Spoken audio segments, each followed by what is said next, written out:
I'm the first person eyasooka kumubuuza Bobi Wine, your music is too empowering. But watch to imuka nganchali kuresho bagitanga katogo jango chikirira abantu as a leader. You can become even a president. Nangamba Jackson manye chiriwo aanze kampita mu music ebya politics it's a data game sagala bikola, but when the time is right oba oli awo ndibiyingiramu. I think from day one I've believed this guy is more than just an artist to us. So many of the young people are not employed at all. Tebayina mirima, and all they need is an opportunity. Kat every time you pass no bayitamu ko babuzaako, they tell you mana Jackster mwe mwachi kubana efe tuliene ense tutoba mwana we mugirayo mutuyirize yo opportunity. So every time you listen to him cry, no sanga n'abavubuka kola banti there should be someone in life today. Naye nga just mukisogo gwe gwamu bulamu no gamba mulo TV can season okubeera fan. Let's go there because the opportunity has prevailed itself. Okitegeera. So akalulu k'omulundi guno nga bwe ngamba abantu kayina advantage nti batubuusiza amaaso abavubuka nti it's not about your character and your personality nti go esinga okwambala amasuuti go singa okwogera.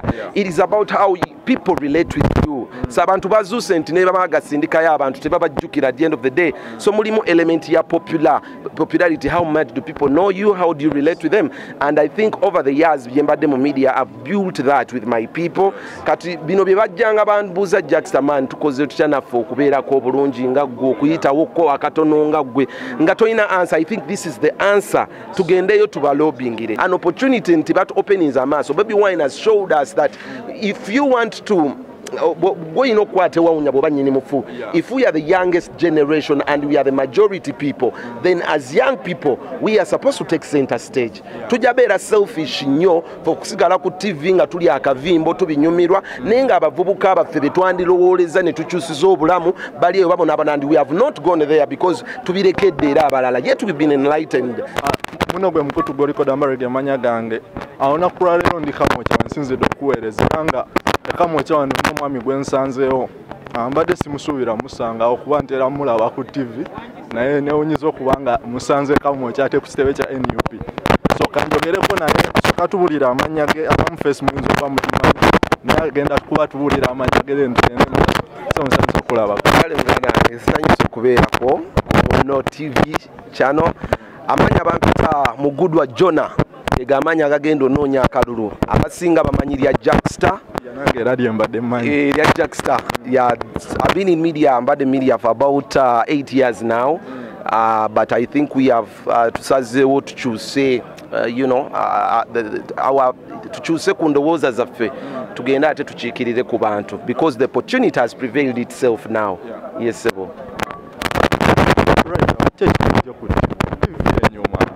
Abantu bakula obeera mu butaala naye nojoze bali embo koti ya gas tekikujeri atojeno ekisooka TV sijivudde mukama wali batukwatiddeko tuligikomawo because you see being on TV is passion. Guli muzimu, it is in me. Naye you see waliwo ebintu ebisizinga okunyuma ne biba nga tebikyanyuma naddala bumanya ebyanyumiranga because nze mpeereza 90% of abavubuka bembadde mpeereza 90% of the audience are Bubuka. Again, to realizing they have a cry. Omububuka cannot afford the data. Omububuka doesn't even have it. Cutting me, I'm going to repeat the Nakawa. That is Bukoto 1, Naguru 1, then Naguru 2. You see, ekitundu kino kirimu abavubuka kyekimu ku bitundu ebisinga okubamu abavubuka mu Kampala muno.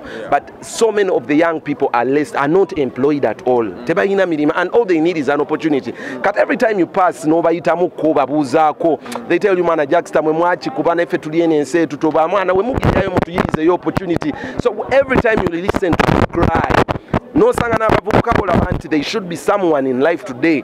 Naye nga just mukisogo gwe gwamu bulamu no gamba mulo TV can season okubeera fan.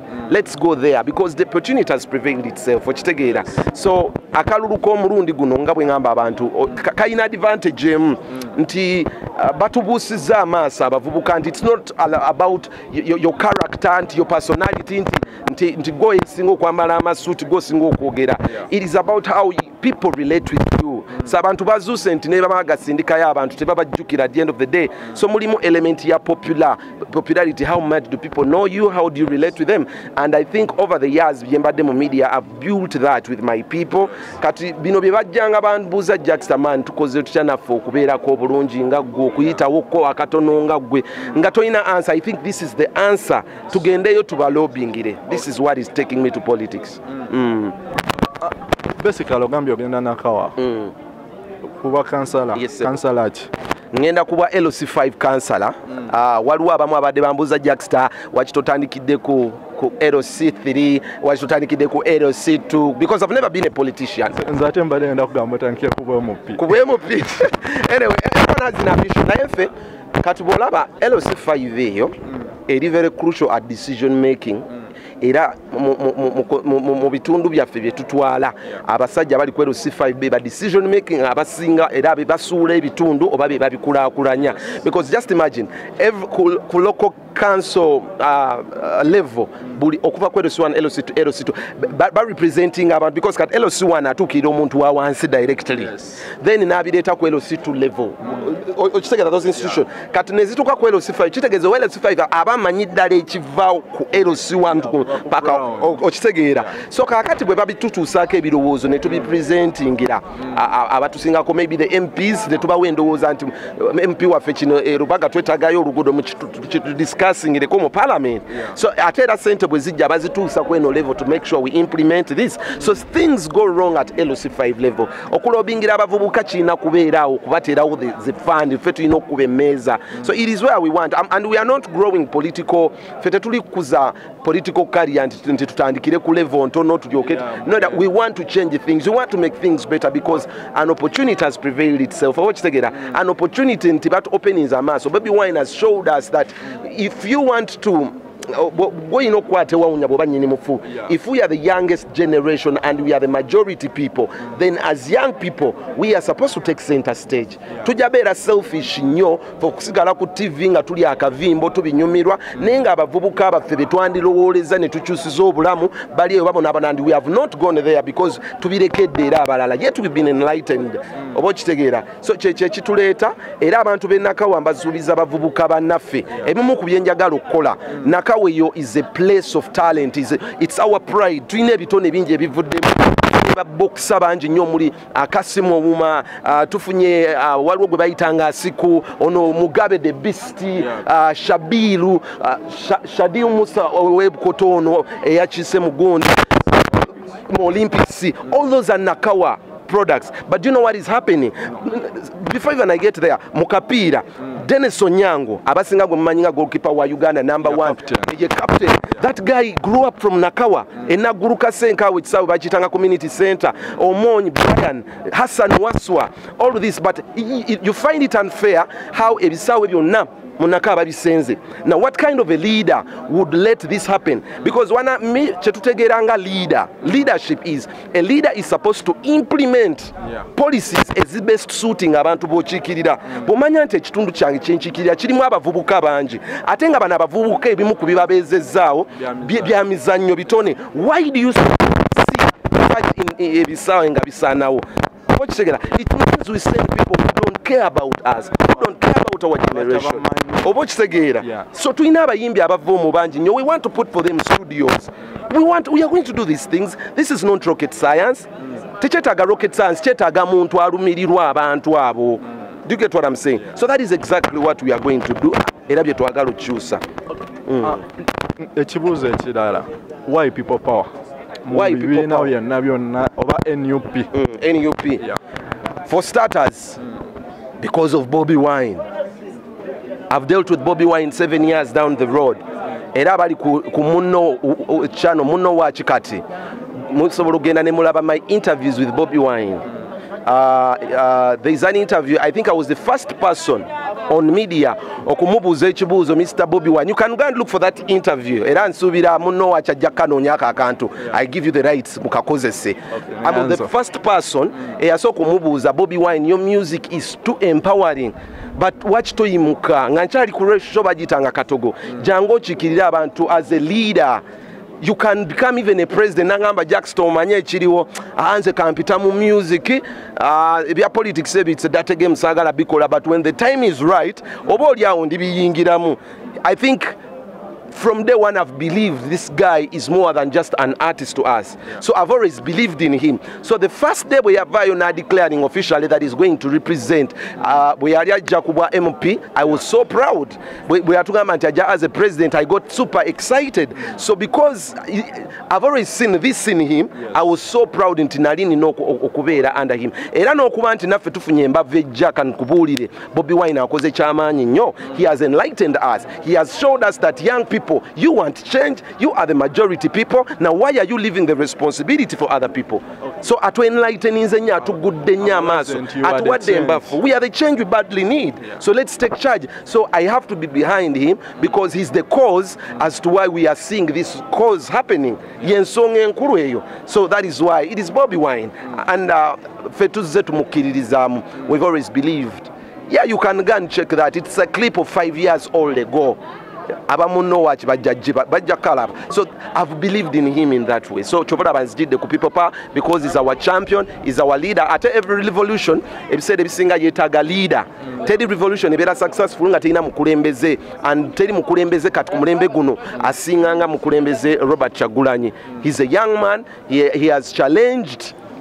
He has challenged abakadde kumulembe guno abalaze, and he has asked them kindly.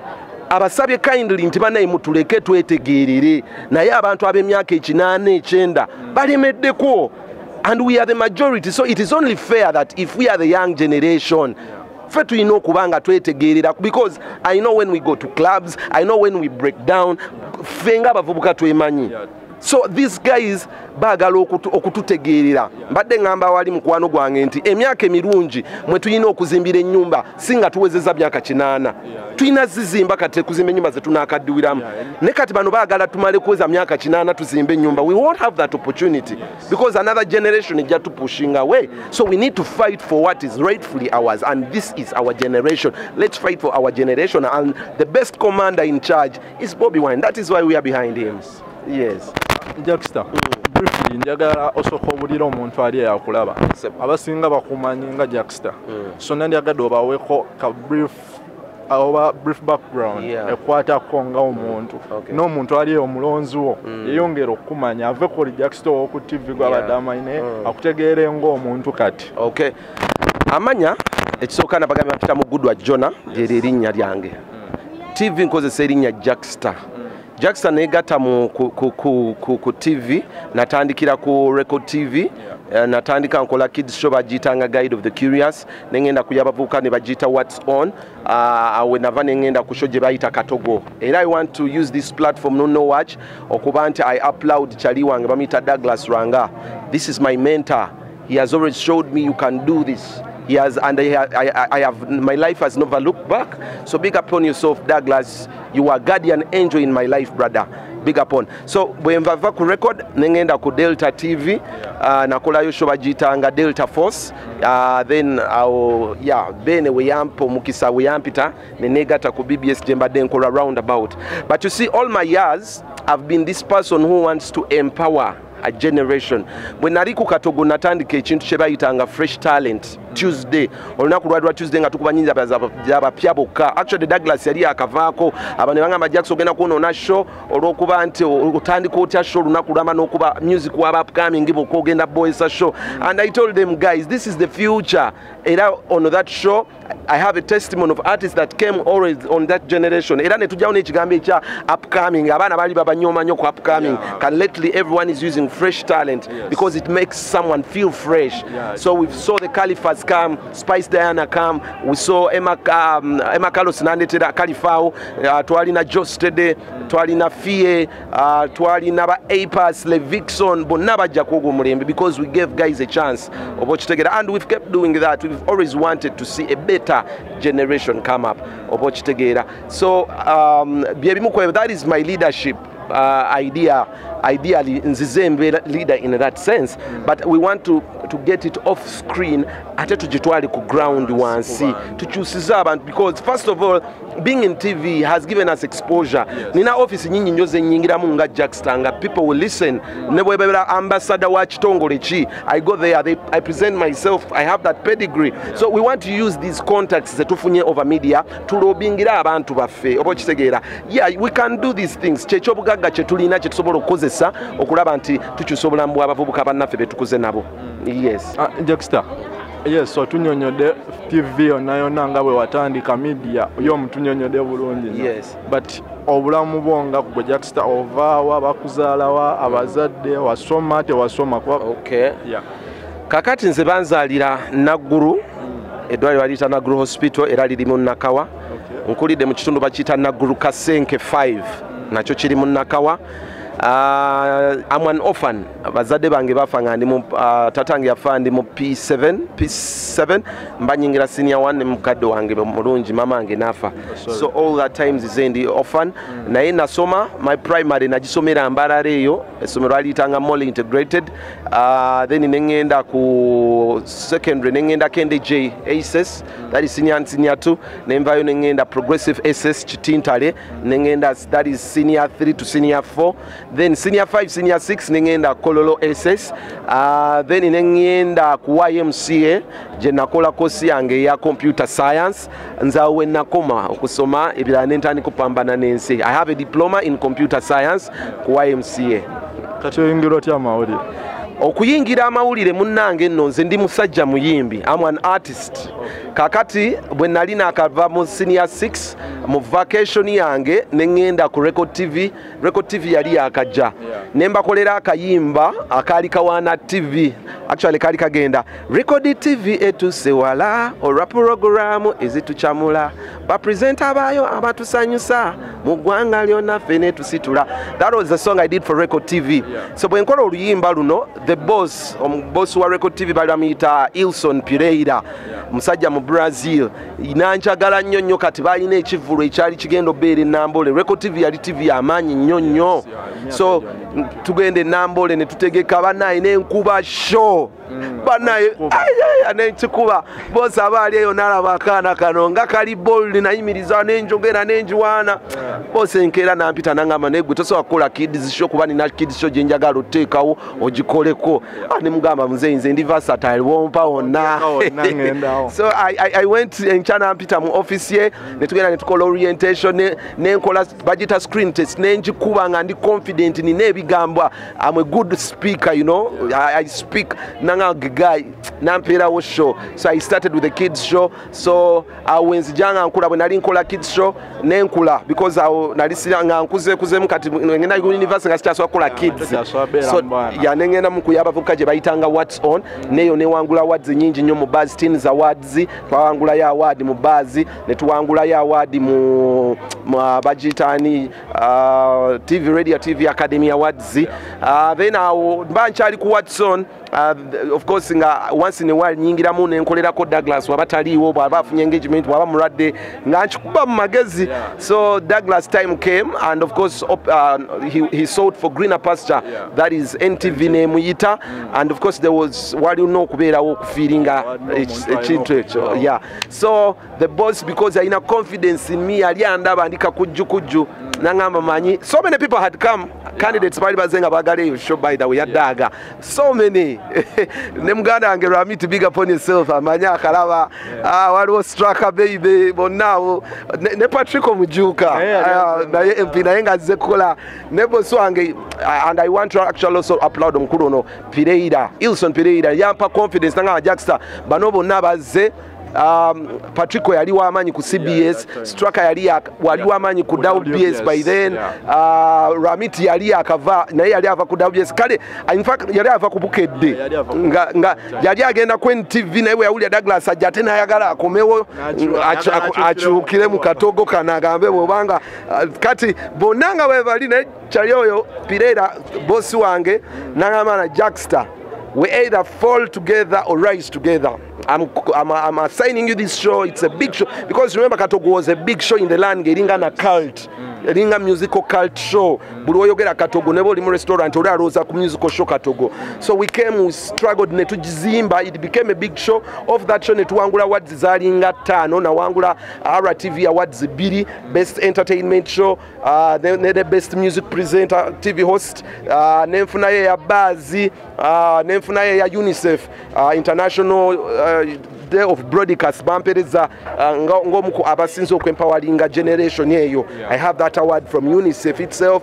So netuchikuba unfortunately mukulu Ntake yali mukama ku BBS nanjogeza ku Delta nanjogereza nanzijayo ku Katogo ne Abe Muchibi ne bansikiriza ngama manje jangu tutandikire something big. I tell you a big brand, you can do something big jangu tutandike no. So nenzija ku Delta ne when natandika kuzimba.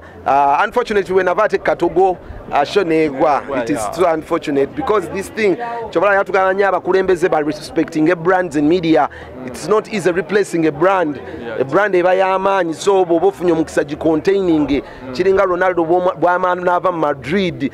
These brands bakola chamanyi okuyimirizawo TV, so let them appreciate them by giving them the right money. So when avayo TV shonegwa nengenda ku Delta na era Delta Force na yone vako ne I'm proud ye chaliyo mpula but until we came to BBS Roundabout, it's one of the biggest actually according to Ipsos report. It is the most watched lunchtime show lately. Sawa Kumi Akalimi Cafe Kabera Waguru. It is one of the most sponsored shows. So all of this gives us confidence that we have Twine Mbavu. If we can accomplish this, we can accomplish anything else in this world. So that is simply how my journey is. Impozi nakola kone ku Digida FM radio jebaita Digida for about 2 years. Nayo nemvayo kati so until I now venturing into politics. Computer science wamusoma naye tomukolangako. Computer science no chenayiga nali njagala nnyo okumanya kati chemukozesa because I'm an editor. I edit. I'm a graphics designer, system analysis oyo yali course unit enyambe nnyo okumanya networking. I'm good at networking. Mbikola mu biseera byange eddembe oli bwampita mu biseera bye eby'eddembe I can do that, but sibye ebintu kati byenfrontinga ago magezi nagafuna agambeeremu. I can always share it where it is necessary. But chilungi because actually byandetera neyo exposure y'amaanyi byanyongera okumpangula mu TV.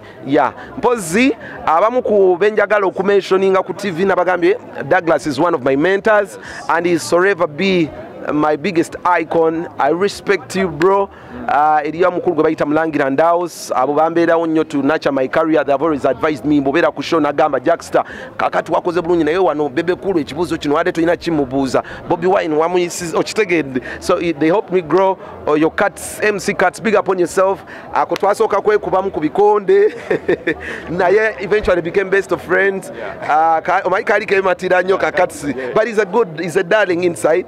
So mbandi ku twali tuli ku wapi walebye wapi ali Africana awo nenzija bampadde nali ngenda kuyimba nalina akayimba kange nandagezalawo nga taagala nnyene mwana ntekanyi nandagezalawo netekubamu ebikonda naye eventually we became good friends era netubeera bachali and up to now he's one of those guys I respect, the best MCs Uganda has ever lived. Some of those people will tell Uganda nti wemba mwetanga okuteekako ebibumbe by'abantu abakabi. Those are some of the guys. Basically a king of the mic. He's the king of the mic. That guy is so good and I want also to applaud him. Yavayona declaring that he's HIV positive. Yes. You know, he inspired me the more.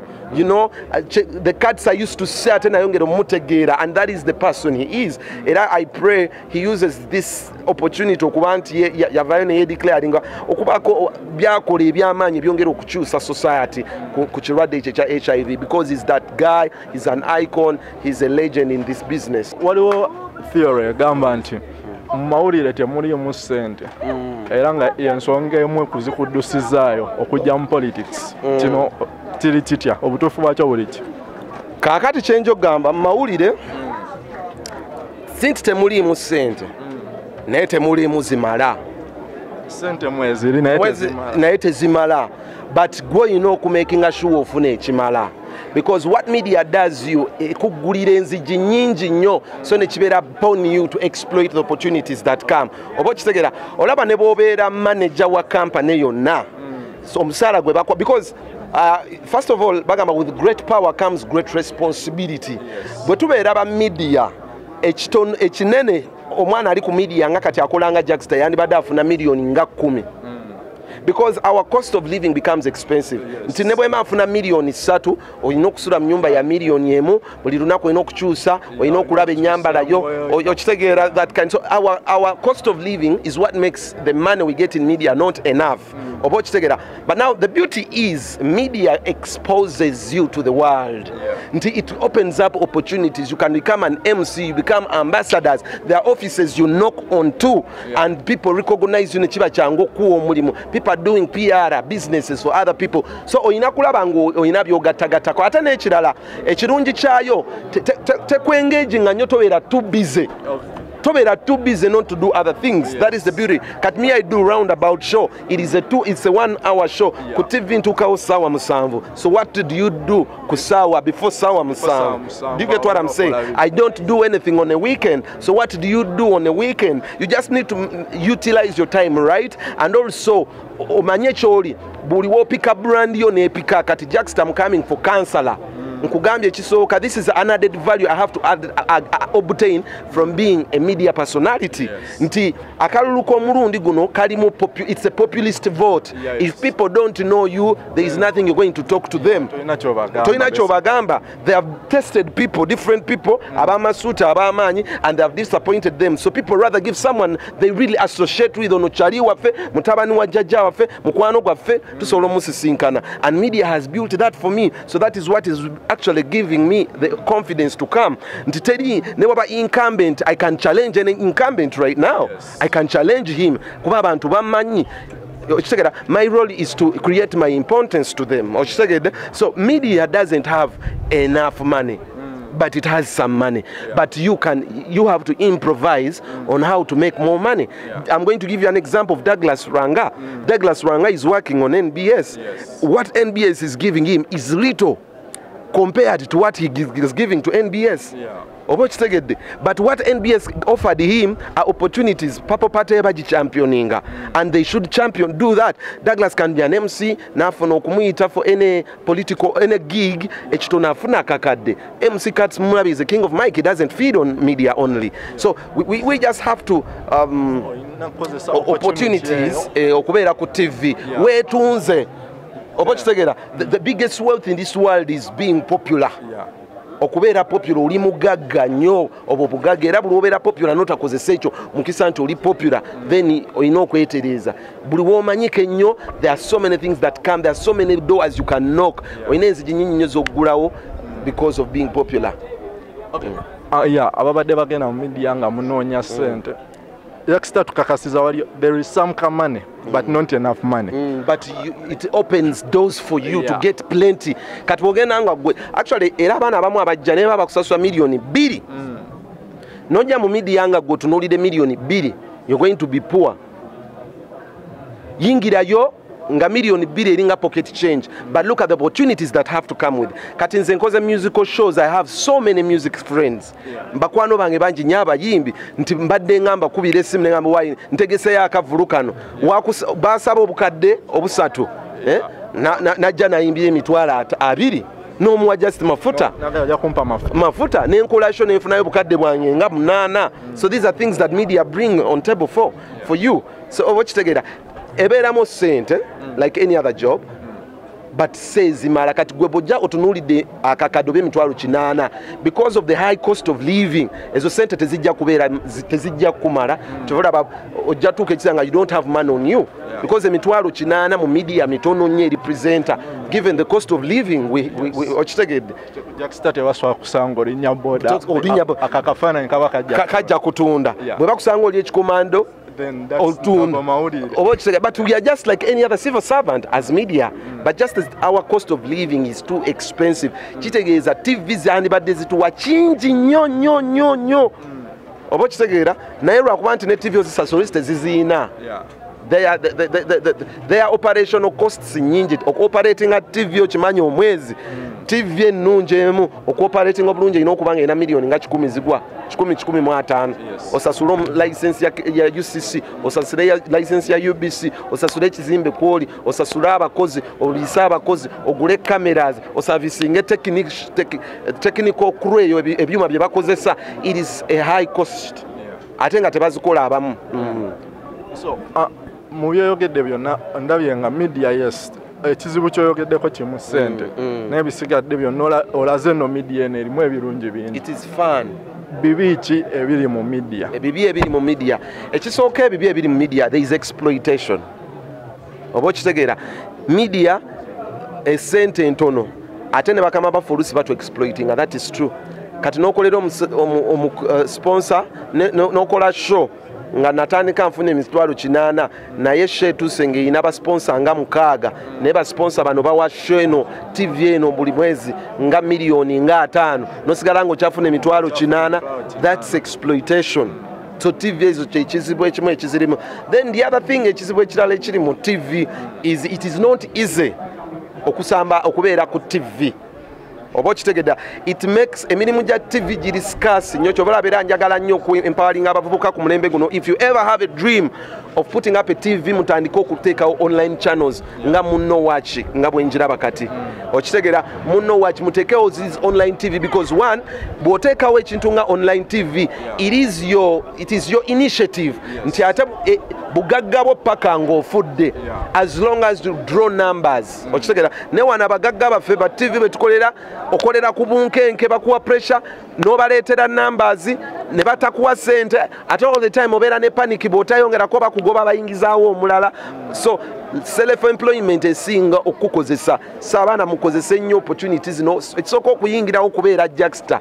It's not easy because okitegeera TV mbale airtime saawa eziri ku TV buli time erina ekiriko okumala agayingirawo kati nti okyuse oyingirewo wenyigewo kizibu. So it limits opportunities for us. So that is where TV is bad. Ate abaana bangi nnyo abagala okukola bye tukola because yosibuli we tubeera ku TV we inspire. Ogenda n'okikuba ku TV n'oyogera bulungi nnyo amwana eri wansi n'agamba man I need to be like Jackster. So they work towards that but they become frustrated because Jackster akyalimu akyakikola tavaawo kyokka TV teziriiwo opportunity okitegeera. So we want to empower you mutandikewo this initiative like Muno Watch. You are your own boss and your own database. Ate every day you improve. Lero bwoba badde olina ba viewership emitwalo 5 enkya gigenda wera 10 enkya 15 and the more the viewership the more the money. Ate infinity money ntine clip gye wateekayo what I understand emyaka 10 emabega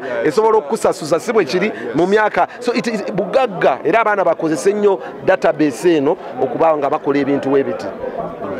Jackster nga tuwumbawumba ndowooza njagala osibula ababadde batulaba then n'obubaka bwo obusemba eri abalonzi bo ab'ennakawa then n'abawagizi bo ababadde bakulaba ku TV ng'essaawa zino eno kati ogenze mu politics bakusuubira ddi okudda? Abatulaba ku TV ngenda kuvaako by November mikwano gyange emirungi. But first of all, thank you so much for supporting me all these years. Abayimbi abanzikiririzaamu betuzembye nabo olugendo luno, those that have believed in me, those that we've betu champions ne bafuuka abantu ab'amaanyi mu ggwanga lino. Big upon yourself. Kyenyinza bagamba TV nja kudda because nga nagambye TV is passion.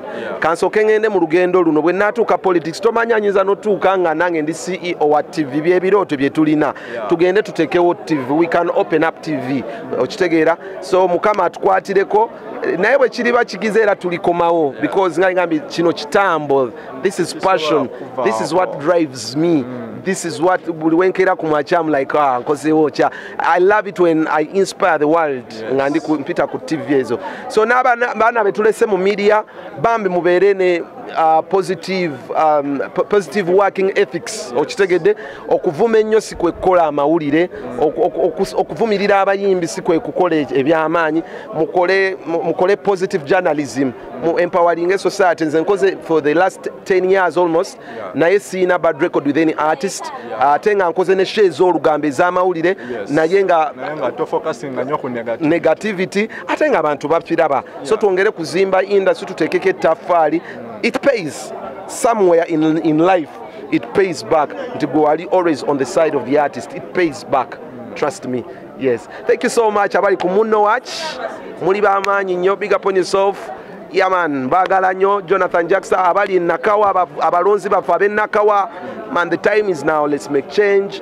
let's come and defend what is rightfully ours tukomyewo the legacy that Nakawa had ebisaawe bye baasenda we are going to revive this tugenda kuzaawo abavubuka abali employed okuba nti tusitula migugu e Nakawa this is not what we are supposed to be doing in our generation we are supposed to be owning shops in that market we are going to change this era tugenda bikomyawo mukama nga ye mubeezi waffe toyanza nyonyo Jackstar ya omulungi abadanda batuli ku Muno tubadde n'omukulu Jackstar era nga abantu b'e Nakawa ono mwana wammwe atunyonyodde bamuzaira mu ddwaliro ly'e Naggulu n'akulira Naggulu so basically mwana wammwe so siraba nsonga lwaki obadde alowa omuntu azza obuzi ku kyala akalulu that's my opinion si kusalirawo naye nga nku opinion yange nze singa abadde nze sandilonze muntu azze buzi ku kyalo nendekawo omwana w'okukaalo so basically abagala okumakinga Nakawa great again ya Jackstar mumutegedde mwana wammwe